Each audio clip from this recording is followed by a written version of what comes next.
Hoy como ayer, es Jesús que camina con su pueblo y se acerca como uno más, un compañero de camino.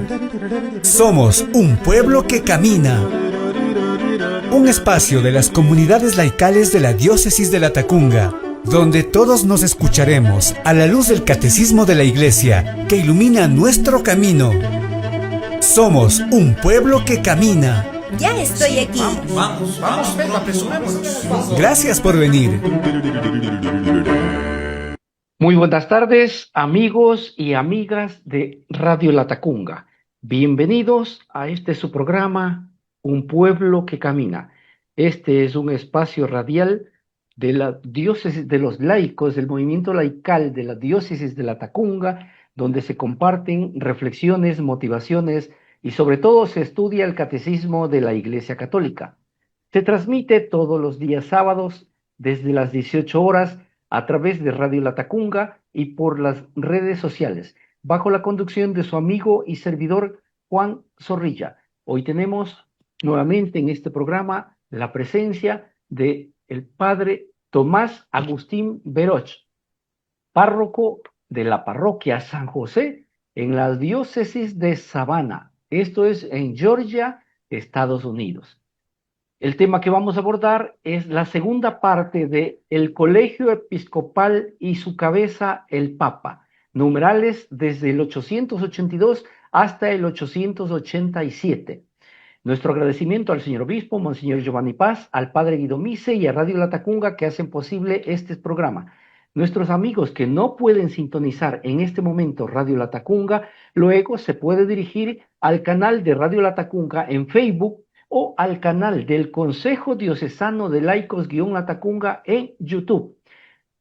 Ahí tenemos más de 250 videos con enseñanza del Catecismo de la Iglesia Católica. Padre Tomás, muy buenas tardes, bienvenido a Un Pueblo que Camina. ¿Qué tal, Juan? ¿Cómo está? Gracias por invitarme y es un gusto estar aquí con todos ustedes nuevamente, después de un tiempito. Gracias, es un gusto para nosotros esa predisposición de querer ayudarnos, de querer apoyar este programa con su conocimiento y experiencia. También pues es bonito resaltar cómo la tecnología nos acerca tanto. Usted en Georgia, a muchos kilómetros, y yo en Ecuador. Qué bueno. Así es, es lo que sucede. A veces yo tengo familiares en otras partes del mundo. Uno está en China, otro en Italia, otro, y a veces hacemos, por ejemplo, una reunión familiar virtual, y es increíble cómo esto 500 años atrás era impensable, ¿no? Así que... No hay mal que por bien no venga. Esto salió con la pandemia. Sí, exactamente. Bueno, existían las comunicaciones antes, pero ahora como que con la pandemia la gente las empezó a utilizar un poquito más, ¿no? Así que... Así es. Cuéntenos, padre, un poquito cómo se desarrolla su labor pastoral en el norte del mundo, digamos. Bueno, sobre todo soy párroco, esa es mi función principal. Mi parroquia que está en una zona rural, yo estoy en una zona de campo rural donde hay mucho campesino, mucho inmigrante, y la diócesis de Savannah donde estoy yo es muy rural. Entonces hay que manejar mucho, muchas veces uno tiene que manejar hasta 7 horas para visitar las comunidades y realmente es una diócesis enorme donde hay 10 millones de personas y solamente 200.000 son católicos, lo cual implica que, bueno, que somos el 2-3% de la población. Y los católicos practicantes son 80.000 más o menos. Esta es una zona donde se le llama el Bible Belt, el cinturón de la Biblia, porque estamos rodeados de iglesias bautistas, iglesias metodistas, o sea, es una zona más bien donde la mayoría de la población se declara protestante. Y bueno, digamos que en mi parroquia tengo mitad estadounidenses, mitad hispanos, y ese es mi apostolado principal. Después soy profesor de un seminario, que es el seminario de las San Elías, y soy también profesor de la Escuela de Catequistas Pedro Corpa, de acá de la diócesis. Y después lo otro es mis redes sociales, ¿no? Soy una persona muy activa en las redes sociales como misionero virtual, así yo le llamo el sexto continente, como le llamaba creo que Juan Pablo II. Y tengo mi apostolado, mis catequesis en YouTube, mis catequesis en Twitter y también en Facebook. Digamos que mi especialidad es la apologética y un poco la historia de la iglesia. Y también, bueno, mis videos son un poco de todo, pero sobre todo están enfocados a la apologética, a la historia de la iglesia y a la espiritualidad, esas tres cosas. Después hay veces que salen temas políticos, hay veces que salen temas más eclesiológicos, más de, digamos, escatología. Bueno, digamos que puedo tratar otros temas también, pero últimamente la apologética, buscando formar a los católicos, ha sido a lo que me he dedicado este último año, ¿no? No, qué bueno. ¿Su actividad la realiza en el idioma español o en el idioma inglés o dependiendo de la comunidad donde llegue? En ambos, más bien dicho, en la parroquia es inglés y español, y en las redes sociales es sobre todo español. 98% de mis videos son en español. Intenté hacer algo en inglés, lo que pasa es que, digamos, el público de habla inglesa no me mira tanto, no he tenido tanto éxito entre el grupo de habla inglesa. Sin embargo, he intentado hacer cosas en inglés, y cuando las he hecho, alguno que otro la he mirado, pero podríamos decirlo, la parroquia es mitad y mitad, mitad inglés, mitad español. Y después las redes sociales es 98% en español, ¿no? Estoy abierto a hacer cosas en inglés si en el futuro se diera, ¿no? Pero creo que, bueno, Dios me ha querido para el mundo hispano por el momento. Listo, listo. Muchas gracias. Una experiencia maravillosa, ¿no?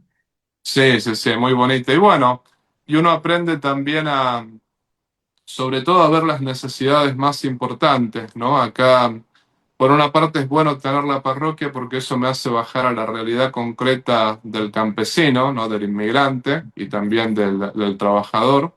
Y uno busca la salvación de las almas de las personas concretas. Pero después es muy bonito a veces recibir mensajes de otros países donde gente que, por ejemplo, me dijo, bueno, padre, yo me acerqué a la iglesia, me volví a acercar a la iglesia por sus predicaciones, por sus prédicas. Yo no me atribuyo ese acercamiento a la iglesia, yo pienso que fue el Espíritu Santo, pero hay veces que uno nunca sabe hasta dónde puede llegar con estos medios, ¿no? Hay veces que uno llega lejos como uno no lo imagina, así que también para dar gracias a Dios por los frutos, que los frutos vienen de Él, ¿no? Excelente, gracias. Bien, la iglesia hoy recuerda a San Cleofás. Es uno de los dos discípulos de Emaús. Dos veces aparece su nombre en los evangelios. En Lucas, cuando habla de los dos discípulos que marchaban a Emaús, y en Juan, cuando habla de una María, la mujer de Cleofás, que estaba presente en el Calvario, acompañando a la Virgen cuando Jesús fue crucificado. Cleofás, Alfeo, es padre de Santiago el Menor, de José, de Judas y de Simón, primos del Señor. María, esposa de Cleofás, es hermana de la madre de Jesús. Fue martirizada en Emaús por sus paisanos judíos. La cita bíblica que hemos seleccionado para el día de hoy está tomada de Mateo, versos 18 al 19, que dice: Pues yo te digo que tú eres Pedro, y sobre esta piedra construiré mi iglesia, y el imperio de la muerte no la vencerá. A ti te daré las llaves del reino de los cielos. Lo que ates en la tierra quedará atado en el cielo, lo que desates en la tierra quedará desatado en el cielo. El tema que vamos a tratar es la segunda parte de el colegio episcopal y su cabeza, el Papa. Padre, ¿nos ayuda con una breve introducción de los numerales que vamos a revisar? Sí, cómo no. Bueno, este es un punto importante, el colegio episcopal en comunión con el Papa, porque nuestra iglesia es jerárquica ante todo. O sea, nuestro Señor Jesucristo, que es la cabeza invisible de la iglesia, Él quiso fundarla sobre Pedro y los apóstoles. Nosotros creemos que Pedro y los apóstoles fueron los primeros obispos de la Iglesia Católica. Pedro fue el primer papa, justamente en Mateo 16-18, Cristo le dice, tú eres Pedro y sobre esta piedra edificaré mi iglesia.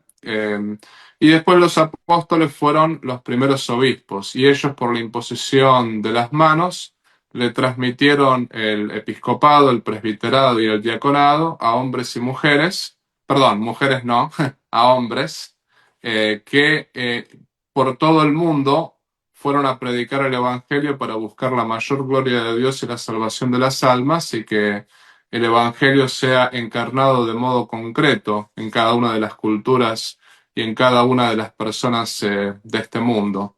Entonces, podemos decir que Cristo se hace visible en el Papa y en los obispos en comunión con él. Es Cristo visible. Y la iglesia se hace visible en ellos, aunque bueno, si bien la jerarquía de la iglesia son los obispos, los presbíteros, sin embargo, de la iglesia formamos parte todos, ¿no? Todos formamos parte de la iglesia, todos los bautizados. Pero es necesario siempre estar en comunión con el Papa y con los obispos. Podemos decir que el Papa y los obispos no son la iglesia en cuanto tal, pero no tenemos iglesia sin el Papa y sin los obispos, ¿no? Eso es un poco lo que puedo explicar como introducción. Perfecto. Vamos a revisar el primer numeral, el 882, que dice así: el sumo pontífice, obispo de Roma y sucesor de San Pedro, es el principio y fundamento perpetuo y visible de unidad, tanto de los obispos como de la muchedumbre de los fieles. El pontífice romano, en efecto, tiene en la Iglesia, en virtud de su función de vicario de Cristo y pastor de toda la Iglesia, la potestad plena, suprema y universal que puede ejercer siempre con entera libertad. Padre Tomás, por favor, sus comentarios y explicación de este numeral. Bueno, ante todo, nosotros decimos que el Papa, el sumo pontífice, es el sucesor de Pedro. Podemos decir que Cristo le cambió el nombre a Simón y le puso el nombre de Kefas, de Pedro. Eso está en el Evangelio de Juan, capítulo 1, versículo 42. Y justamente el nombre de Pedro no existía hasta ese momento, hasta que Cristo se lo impuso a Pedro. O sea, antes no se había usado como nombre de varón. Y ese nombre marca la misión que Pedro iba a tener, que era la misión de ser justamente la roca sobre la cual se fundó la iglesia, como está en Mateo 16-18. Podemos decir que Pedro ha sido siempre nombrado primero entre los apóstoles. En Mateo 10:2 se lo menciona directamente como el primero de los apóstoles.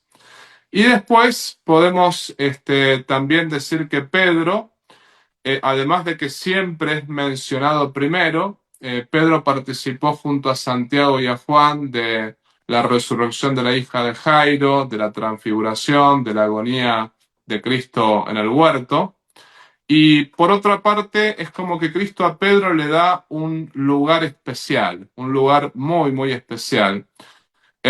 Si vamos al caso en Lucas 22:32, allí Cristo le dice una cosa que es muy, muy clara y le dice: Simón, yo he rogado por ti para que tu fe no desfallezca y tú, una vez convertido, confirma a tus hermanos en la fe. O sea, eso se lo dice delante de los demás apóstoles, ¿no? Después podemos mencionar que Pedro es el primero en ver a Cristo resucitado, el primero de todos los apóstoles. Eso aparece en Lucas 24:34. Se le aparece primero a Simón Pedro, ¿no? Y después otra de las cosas que se menciona de Pedro es que se le confía el rebaño de Jesucristo. En Juan 21, 15 al 17, Cristo le dice: ¿me amas? Apacienta mis corderos, apacienta mis ovejas, apacienta mis corderos. Y se refiere al rebaño de Cristo, a todo el rebaño de Cristo. Por ejemplo, en Juan 10, Cristo se presenta como el buen pastor, como aquel que da la vida por las ovejas, como somos parte de su rebaño. Y en Juan 21, 15 y 17 le dice: apacienta mis ovejas, apacienta mis corderos. Es el rebaño de Cristo confiado a Pedro. Y prácticamente Pedro desde el inicio ejerce este pontificado desde el inicio. Por ejemplo, en los Hechos de los Apóstoles uno puede ver que Pedro es el primero en predicar en Pentecostés, ese discurso que convirtió a 3.000 personas y se bautizaron 3.000 con ese discurso después de Pentecostés. Después él decide la elección de Matías, o sea, él es el que habla en la elección de Matías. También él es el que dispone la elección de los diáconos, que se lo eligió entre ellos a Esteban. Después él es el que recibe al primer pagano dentro de la iglesia, el centurión Cornelio. Después, por otra parte, es el primero que habla ante el Sanedrín. Y es el primero que habla en el concilio de Jerusalén, ¿no? O sea, siempre Pedro, uno ve la primacía en todos los aspectos, que está siempre primero. Bueno, el Papa es el sucesor de Pedro, es el sucesor de este Pedro que acabamos de ver, ¿no? Y así como Pedro ejercía este gobierno de la Iglesia como vicario de Cristo. Vicario no es sucesor de Cristo, sino simplemente aquel que hace las veces de. Cristo no tiene sucesor, pero tiene alguien que lo representa en esta tierra. Entonces, Pedro y sus sucesores son aquellos que representan a Cristo en esta tierra. Y esto ha ocurrido desde el inicio, ¿no? Por ejemplo, en el año 96 del primer siglo, cuando hubo un problema en Corinto, hubo un problema con los presbíteros y el obispo y unos laicos, estaba el apóstol San Juan muy cerca de Corinto. Y sin embargo, quien resolvió ese problema disciplinar no fue el apóstol San Juan, sino fue el Papa Clemente, quien lo llamó al orden a los corintos, ¿no? Y después lo mismo en el segundo siglo, en plena persecución romana, resulta que los obispos del África estaban queriendo celebrar la Pascua en una fecha que no iba en comunión con el resto de la iglesia. Y el Papa Víctor estaba dispuesto el obispo de Roma, Papa Víctor, estaba dispuesto a excomulgarlos. Y resulta que San Ireneo le manda una carta pidiendo que tenga más paciencia, que espere un poco, que no los excomulgue tan rápido.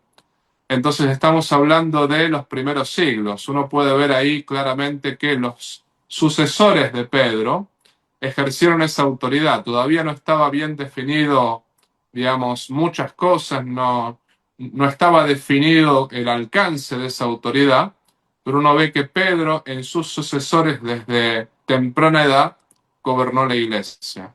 Entonces, como conclusión, lo que podemos decir es, Cristo es el que gobierna la iglesia a través de Pedro y sus sucesores, o sea, a través del Papa y todos los papas que vengan. Perfecto. Vamos a una pausa y retornamos en un instante. Mi nombre es Wilson R. Por el consumo de alcohol perdí mi hogar, porque consumiendo alcohol nunca le di la importancia que debería ser, más bien me dediqué, como quien dice, a consumir, estar con los amigos. Por eso quiero decirles que el consumo de alcohol no hace solamente perder la vida, sino también familias y hogares.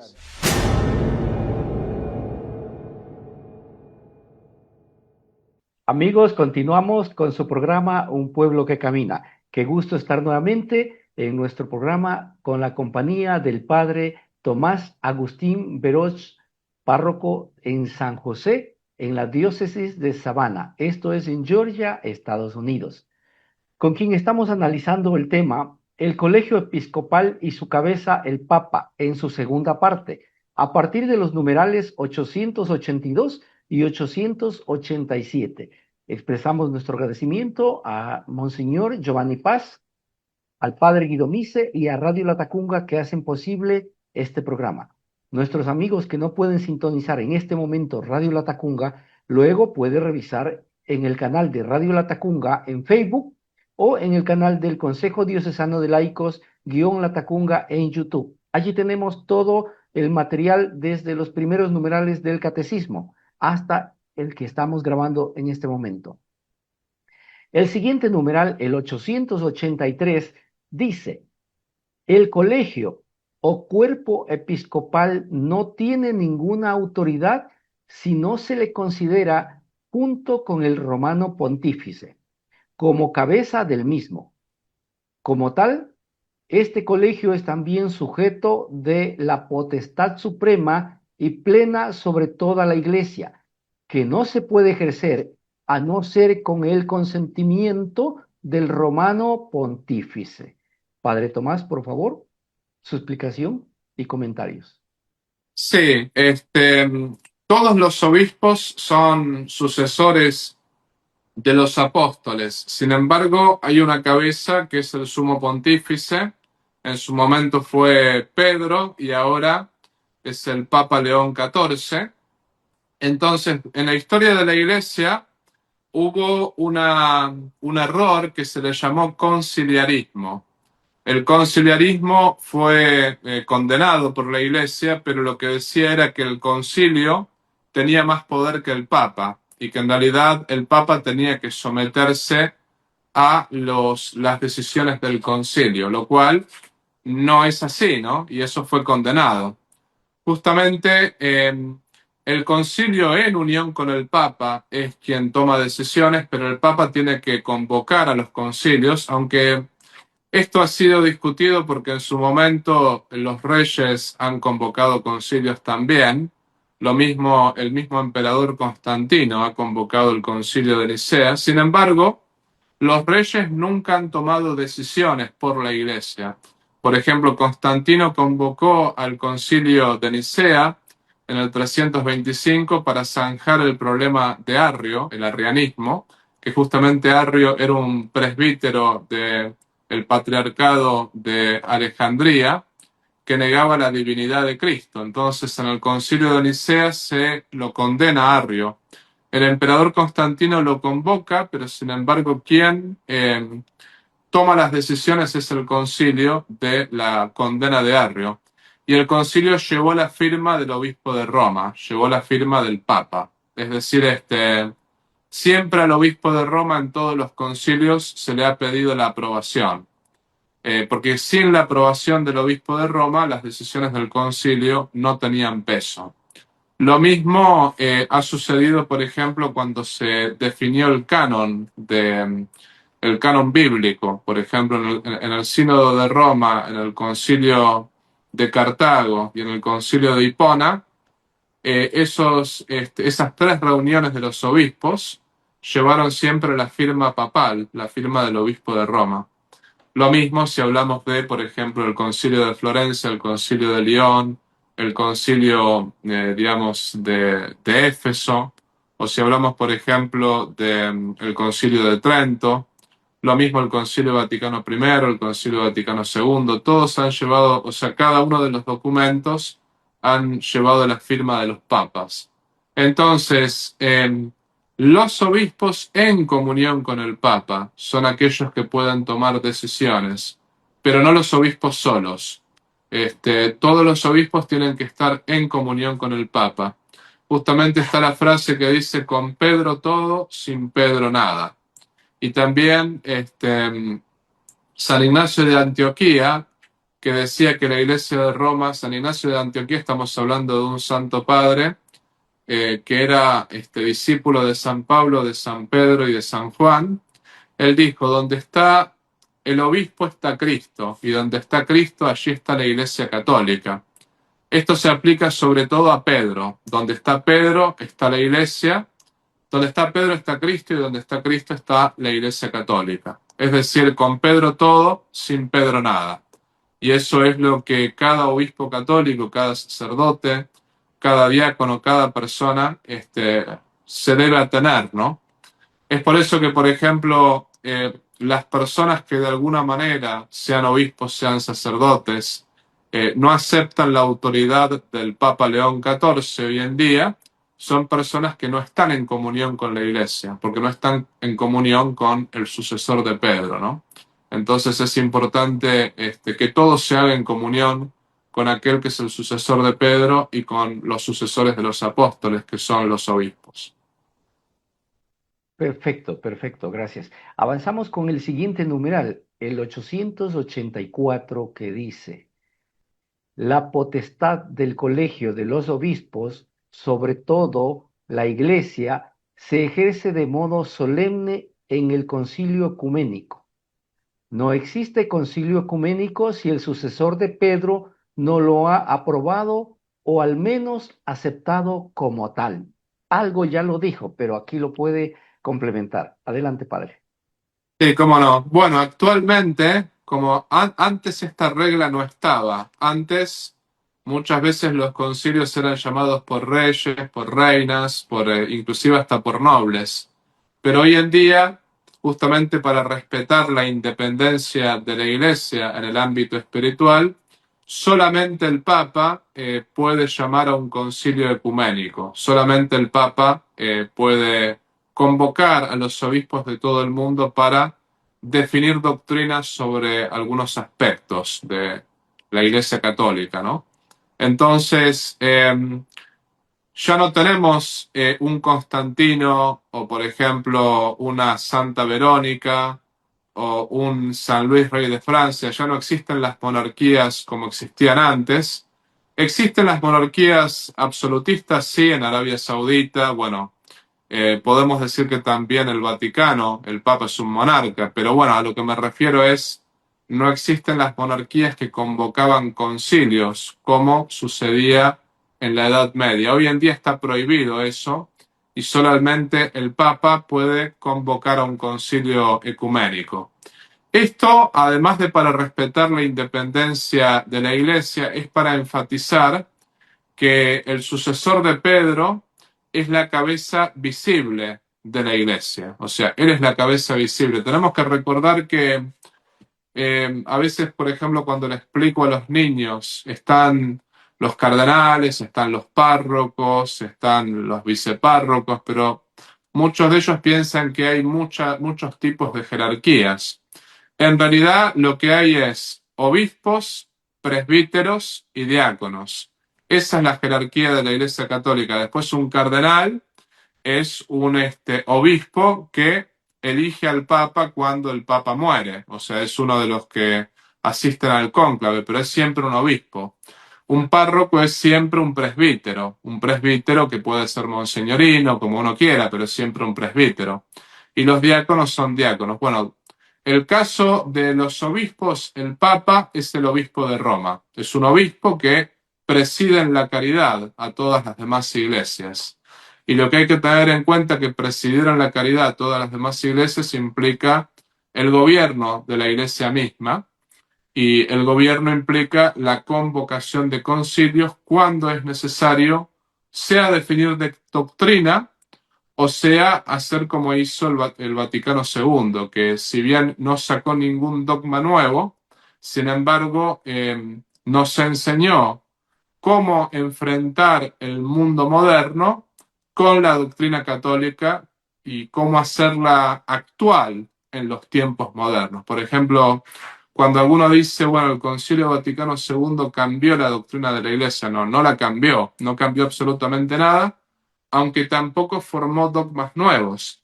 Lo que hizo el Concilio Vaticano II fue decir, bueno, el mundo ha avanzado muchísimo y estamos viviendo en una época de progresismo, una época de modernismo, entonces ya tenemos que presentar la misma doctrina que hemos presentado hace 800 años, pero tenemos que presentarla de manera entendible, de manera que los hombres la entiendan un poquito mejor.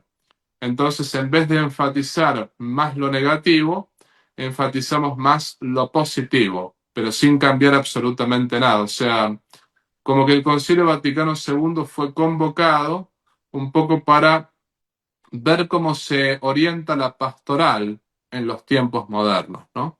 Y eso solamente el sumo pontífice lo puede convocar. Entonces, básicamente, esto es lo nuevo con respecto a lo anterior, ¿no? Que anteriormente hasta los reyes podían hacerlo, pero siempre decidía la Iglesia. Bueno, acá decide la Iglesia a través del Papa convocarlo, y también las decisiones dentro del concilio las decide la Iglesia, siempre con la aprobación del sumo pontífice. Perfecto, padre. Avanzamos todavía un numeral más. El 885 dice, este colegio, en cuanto compuesto de muchos, expresa la diversidad y la universalidad del pueblo de Dios. En cuanto reunido bajo una única cabeza, expresa la unidad del rebaño de Dios. Padre, por favor. Sí, exactamente. Bueno, ciertamente que el Colegio de los Obispos expresa la unidad del rebaño de Dios en el sentido de que están presentes en esos obispos la Iglesia universal. Por ejemplo, cuando hablamos del concilio de Nicea, digamos, de ese concilio que condenó a Arrio, fue el primer concilio ecuménico después de Jerusalén, después del concilio de Jerusalén. ¿Por qué razón? Porque antes no había más que concilios locales. Durante el tiempo de la persecución romana, no había más que concilios locales, o sea, los obispos no se reunían todos juntos. ¿Por qué razón? Porque muchas veces los romanos podían decir, ahí tenemos a todos los obispos de la Iglesia Católica, entonces los arrestaban a todos y descabezaban a la Iglesia.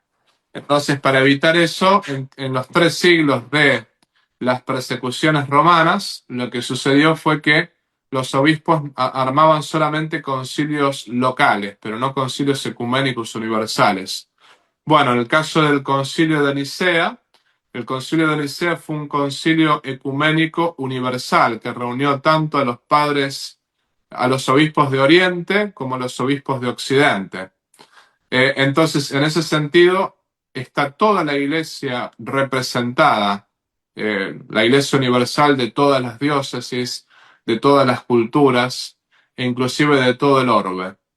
Es por eso que los concilios son momentos muy importantes para toda la Iglesia, donde el Espíritu Santo actúa de manera particular, porque allí el Espíritu Santo está buscando que la Iglesia se oriente hacia la gloria de Dios, hacia la salvación de las almas, pero de un modo particular. Por ejemplo, el Concilio de Trento buscó una contrarreforma, buscó justamente ser una respuesta al protestantismo, que más que contrarreforma yo lo llamo contrarrevolución, porque la reforma protestante no fue una reforma, fue una revolución protestante. Bueno, fue una contrarrevolución protestante, o sea, una contrarrevolución para contestarle a los protestantes. Eso fue lo que fue el Concilio de Trento, ¿no? En cambio, el Concilio Vaticano I fue una clarificación del poder espiritual del Papa, porque se estaba viviendo un tiempo de mucho racionalismo, de mucho iluminismo, donde se endiosaba la razón y prácticamente se despreciaba la fe. Entonces ahí la Iglesia enfatizó que Cristo habla a través de Pedro y sus sucesores. Y es por eso que sacó el dogma de la infalibilidad papal, mostrando que ante todo la razón no puede ser nunca una diosa, la razón nunca puede ser adorada. Y después el único verdadero Salvador es Jesucristo, quien habla a través de Pedro y sus sucesores. Y el Concilio Vaticano II, como dijimos recién, mostró cómo predicar la verdad en esta modernidad que todos estamos viviendo. Pero ciertamente que en cada concilio estaba la Iglesia completa, la Iglesia en su totalidad, porque en cada uno de esos obispos están representados los fieles también. Está todo el cuerpo místico de Cristo.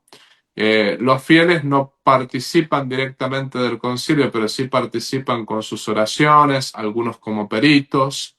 Entonces, en ese sentido, la Iglesia está presente para poder seguir alabando al Cordero de Dios que quita el pecado del mundo y siguiendo su voluntad, obviamente.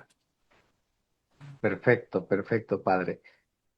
Vamos a una pausa y retornamos en un instante. Mi nombre es Patricio M. y soy un enfermo alcohólico. A la edad de 21 años llegué a mi casa bajo los efectos del alcohol luego de una tarde de bebetoria con mis amigos. Producto de eso, mi hijo, en su inocencia, salió a esconderse. En un accidente, cae en un tanque de agua y muere ahogado en el mismo. Marcó mi vida, sufrí por 20 años producto de ese alcoholismo. Tú no lo hagas, no mates a lo que dices más querer.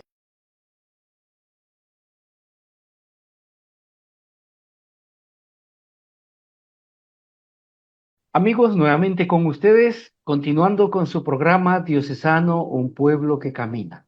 Nuestro invitado nos acompaña una vez más, el Padre Tomás Agustín Veroch, párroco en la parroquia San José, en la diócesis de Savannah. Esto es en Georgia, Estados Unidos.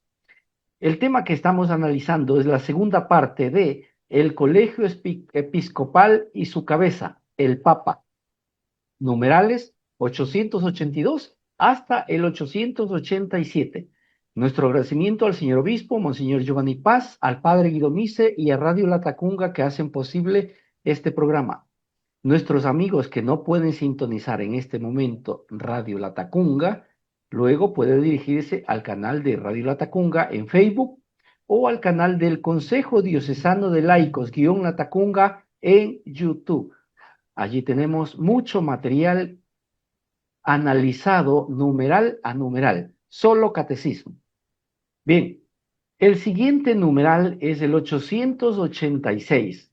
Es un poco grande y dice así: cada uno de los obispos, por su parte, es el principio y fundamento visible de unidad de sus iglesias particulares. Como tales ejercen su gobierno pastoral sobre la porción del pueblo de Dios que le ha sido confiada, asistidos por los presbíteros y los diáconos. Pero, como miembros del colegio episcopal, cada uno de ellos participa de la solicitud de todas las iglesias, que ejercen primeramente, dirigiendo bien su propia iglesia como porción de la iglesia universal. Contribuyen eficazmente al bien de todo el cuerpo místico que es también el cuerpo de las iglesias. Esta solicitud se extenderá particularmente a los pobres, a los perseguidos por la fe y a los misioneros que trabajan por toda la tierra. Padre Tomás, por favor, ayúdenos con su explicación y comentarios de este numeral. Bueno, cada iglesia local tiene un obispo local, que por una parte es el obispo de esa iglesia local, pero al mismo tiempo pertenece a la iglesia universal, porque los obispos son nombrados por el sumo pontífice, por el Papa.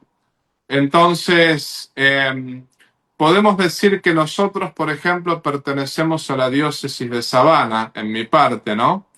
Y en cambio hay otros que pertenecen a la diócesis de Buenos Aires, hay otros que pertenecen a la diócesis de Roma, hay otros que pertenecen a la diócesis de Chicago, etcétera, etcétera. Son todas iglesias locales, pero sin embargo cada uno de esos obispos, al ser un obispo local, es un obispo de la Iglesia Universal.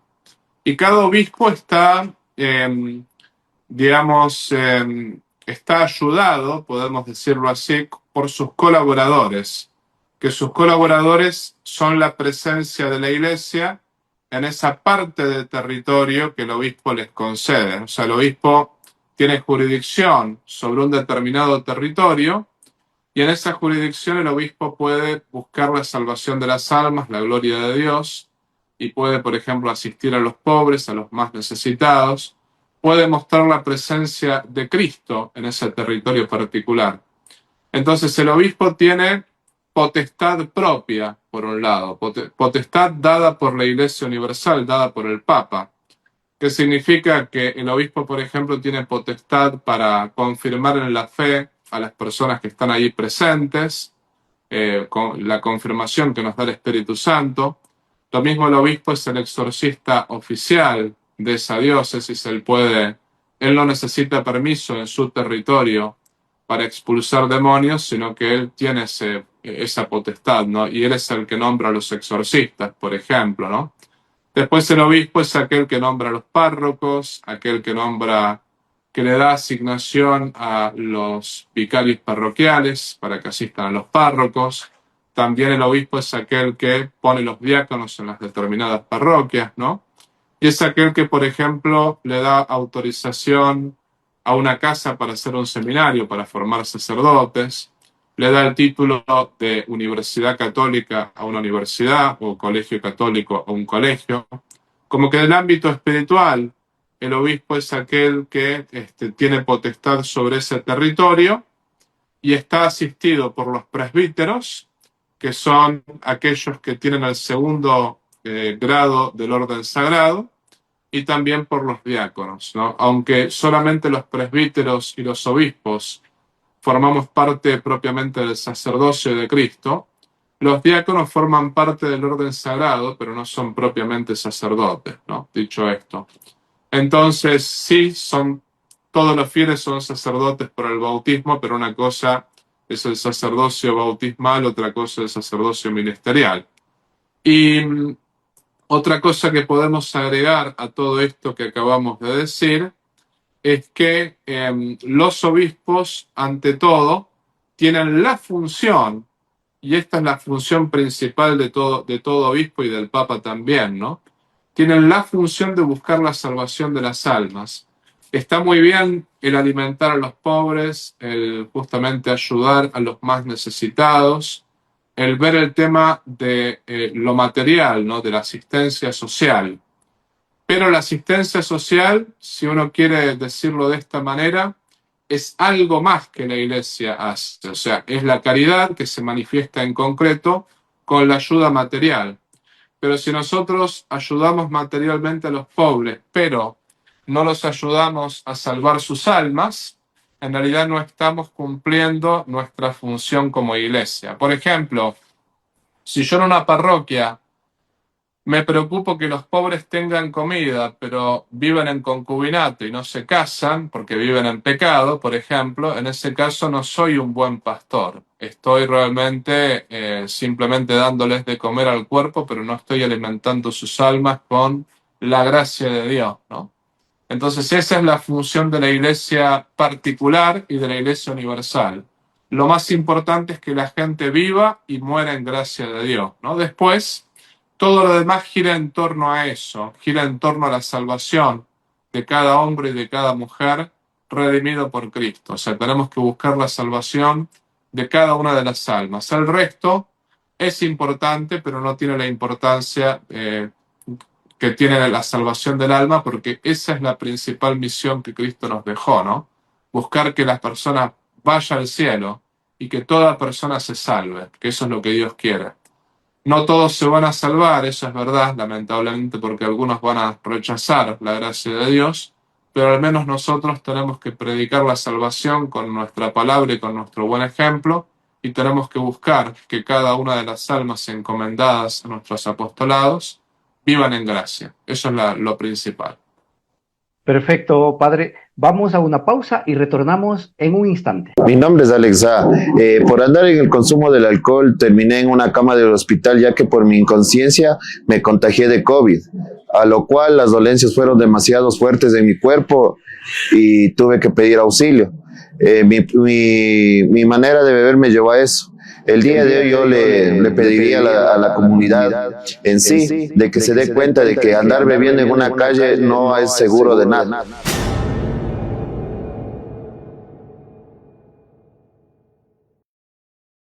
Bien, amigos, estamos con ustedes nuevamente, continuando con su programa diocesano Un Pueblo que Camina. Nuestro invitado de hoy, el padre Agustín Tomás Peroch, quien es sacerdote párroco en la parroquia San José, en la diócesis de Savannah, Georgia, Estados Unidos, nos está acompañando nuevamente en este programa. El tema que estamos analizando es el Colegio Episcopal y su cabeza, el Papa, en su segunda parte, numerales 882 a 887. Nuestro agradecimiento al señor obispo de la diócesis, Monseñor Giovanni Paz, al padre Guido Mise y a Radio Latacunga que hacen posible este programa. Bien, el último numeral es el 887 y dice lo siguiente: las iglesias particulares, vecinas y de cultura homogénea forman provincias eclesiásticas o conjuntos más vastos llamados patriarcados o regiones. Los obispos de estos territorios pueden reunirse en sínodos o concilios provinciales. De igual manera, hoy día, las conferencias episcopales pueden prestar una ayuda múltiple y fecunda para que el afecto colegial se traduzca concretamente en la práctica. Padre Tomás, por favor. Sí, recién decíamos que para un concilio ecuménico universal solamente lo podía llamar el Papa, porque ahí se reúne a toda la Iglesia.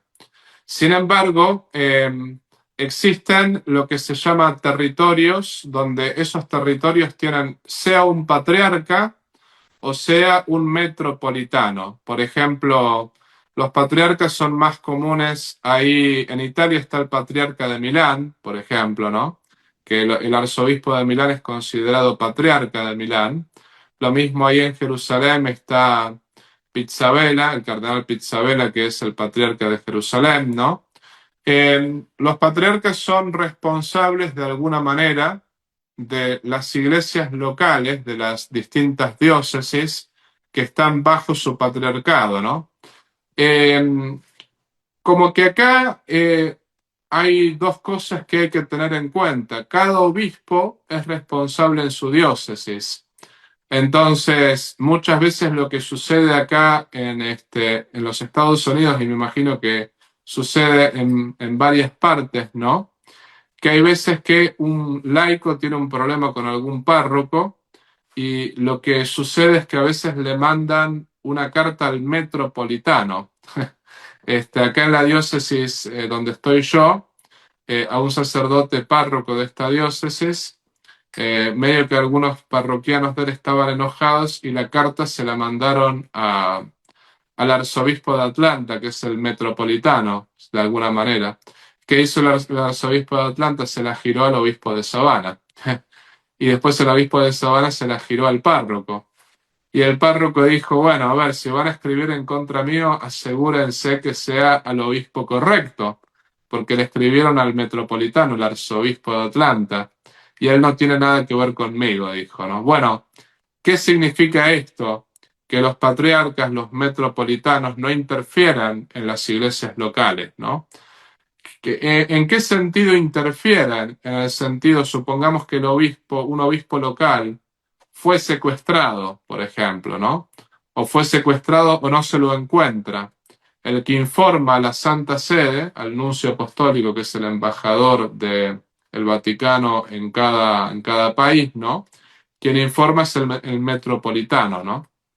Lo mismo, el metropolitano es aquel que puede, por ejemplo, convocar a una reunión local, sea un sínodo local, sea un concilio local, pero digamos que los sínodos locales se hacen más bien a nivel conferencia episcopal, la mayoría de las veces, ¿no? Es los obispos de todo el país reunidos en una conferencia episcopal que se reúnen para poder tomar decisiones locales. Esas decisiones locales nunca pueden ir en contra de lo que manda la Iglesia Universal, ¿no? Por ejemplo, la Iglesia Universal, el magisterio de la Iglesia Universal de todos los papas y el magisterio del Papa León es lo que todo cristiano debe seguir, todo católico debe seguir. Y después lo que sucede es que las conferencias episcopales de cada país, los metropolitanos, los patriarcas, lo que hacen es buscar la aplicación concreta de esas normas del magisterio de la Iglesia Universal, pero siempre la deben aplicar sin ir contra el magisterio de la Iglesia Universal, sino simplemente respetando el mismo y respetando también la realidad concreta en la cual se encuentran. Entonces, dicho con otras palabras, ¿no? Existe una cabeza universal que es el Papa, existen los obispos que son los sucesores de los apóstoles, cada obispo es cabeza de su diócesis, cabeza de su iglesia local, y después los obispos pueden reunirse en conferencias episcopales y pueden reunirse entre ellos para aplicar las normas del Papa y las normas del magisterio de la Iglesia a su realidad concreta. Esto lo que muestra es que somos Iglesia, que somos el cuerpo místico de Cristo y que la Iglesia se hace presente en todas partes del mundo, en todos los países, en todas las culturas, porque Cristo quiere hacerse presente y su salvación se quiere hacer presente siempre, por sobre todas las cosas, en todo el orbe, en todo ser humano y en toda realidad del hombre. Perfecto, Padre, muchas gracias. Amigos y amigas, estamos en la parte final de su programa diocesano Un Pueblo que Camina. Nuestro saludo muy respetuoso para toda esa audiencia que nos sigue a través de Radio Latacunga todos los días sábados, para esa audiencia virtual que nos sigue a través de Facebook, del canal de Facebook de Radio Latacunga y del canal del Consejo Diocesano de Laicos en YouTube. Un saludo para ellos. Muchas gracias por seguirnos. Un saludo en especial a la parroquia San José de Savannah, esto es en Georgia, Estados Unidos. Para ellos también un abrazo, un saludo. A todos los laicos organizados en diferentes movimientos, sacerdotes, religiosos, religiosas y a todas las personas involucradas en los diferentes servicios y ministerios de la Iglesia. Padre Tomás, muy agradecidos, muy agradecidos con usted que se haya dado ese tiempo, esa predisposición para aceptar esta invitación y ayudarnos en este programa muy importante para la formación católica. No queremos despedirnos sin escuchar su mensaje final y luego su bendición, Padre. ¿Cómo no? Bueno, el mensaje final que doy es que debemos mantenernos siempre católicos, ¿no? La Iglesia Católica es la única verdadera, es la única fundada por Jesucristo y yo deseo que todo el mundo sea católico, que todas las distintas denominaciones desaparezcan y que todos sean católicos, porque la Iglesia Católica es la verdad y ella es la única que tiene la plenitud de los medios de salvación. Así que permanezcamos siempre católicos, busquemos siempre estar en comunión con el Papa León XIV, quien es el sucesor de Pedro, y busquemos por sobre todas las cosas la gloria de Dios, la salvación de nuestra alma y la salvación de las almas. Y también busquemos predicar la verdad con caridad, porque como decía mi obispo, la caridad sin verdad es sentimentalismo, pero la verdad sin caridad es brutalidad. Así que hay que buscar siempre con caridad predicar la verdad, pero nunca la verdad sin la caridad, ¿no? Y busquemos siempre recordar que donde está el obispo está Cristo y donde está Cristo está la Iglesia Católica, como dice San Ignacio de Antioquía, ¿no? Con Pedro todo, sin Pedro nada. Así que viva el Papa León y dicho esto, les doy la bendición. El Señor esté con ustedes. Y con tu espíritu. Os bendiga Dios Todopoderoso, que es Padre, Hijo y Espíritu Santo. Amén. Muchas gracias, amigos y amigas. Esta fue una transmisión más de su programa diocesano, Un Pueblo que Camina. Seguimos avanzando con estos programas y la próxima semana estaremos con un nuevo invitado y un nuevo tema. Mientras tanto, pues, a seguirnos portando bien. Gracias, Padre. Hasta la próxima. Gracias a ustedes y que Dios los bendiga. Hoy como ayer, es Jesús que camina con su pueblo y se acerca como uno más, un compañero de camino. Somos un pueblo que camina. Un espacio de las comunidades laicales de la Diócesis de Latacunga, donde todos nos escucharemos a la luz del Catecismo de la Iglesia que ilumina nuestro camino.